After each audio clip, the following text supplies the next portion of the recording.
Hi there, I'm Emma.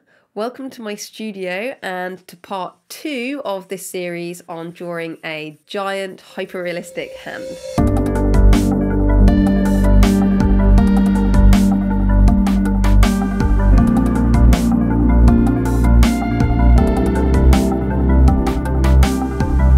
Over the coming weeks, I'm going to continue working on this drawing behind me, which is my biggest drawing to date. In the last video, I got the skeleton of the drawing down, the outline, some of the landmark details, and the bigger shadows. In this video, I'm going to finish getting the base of the drawing down, so no detailing at this stage, but all of the foundations of the drawing. So by the end of the video, I should have a drawing of a hand that has a realistic presence to it, but doesn't yet have that photorealistic quality due to the lack of details. This stage of the drawing is critical. The thing that makes a drawing look realistic is not necessarily the details, but the tonal values.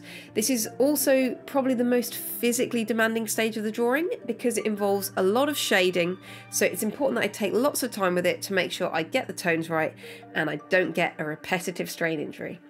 There's quite a lot to get on with, so let's get straight into it. First of all, I'm going to get the base tones down through shading and blending.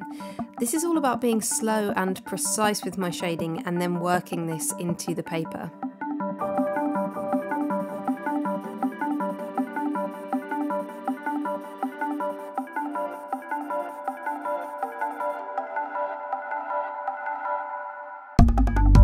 For me, this is the most mentally challenging stage of the drawing. There are many days of shading with little variation, and therefore I need to make sure I stay focused.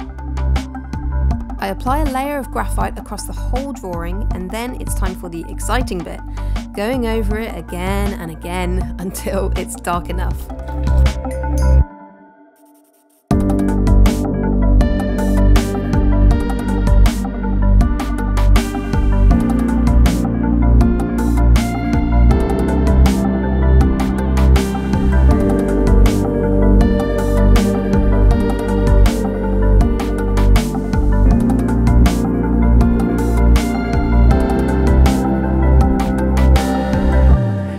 Pleased with the progress I've made this week. There was a lot of shading involved to get it to this stage. In some parts of the drawing, over 6 layers of graphite to get the tonal values right. But the transformation is huge, perhaps the most dramatic change for the whole drawing, taking this pencil sketch to a smooth, realistic looking form. You can see that by doing this layered approach, I've given myself a really nice, smooth foundation upon which to build. This is going to make my life much easier in the coming weeks, but also gives me space to be a bit creative with the drawing, something that I think is really important in hyperrealism. The entire foundation of the drawing is now firmly in place, and the next thing for me to do is start getting the huge amount of intricate details into the drawing. This will really start to take us into the world of hyperrealism, which involves slow, precise, and meticulous work. But that's for the next video. Feedback is so helpful to me and I listen to all of it, so please let me know what you think of this video in the comments and if there's anything else you'd like to see me talk about on this channel.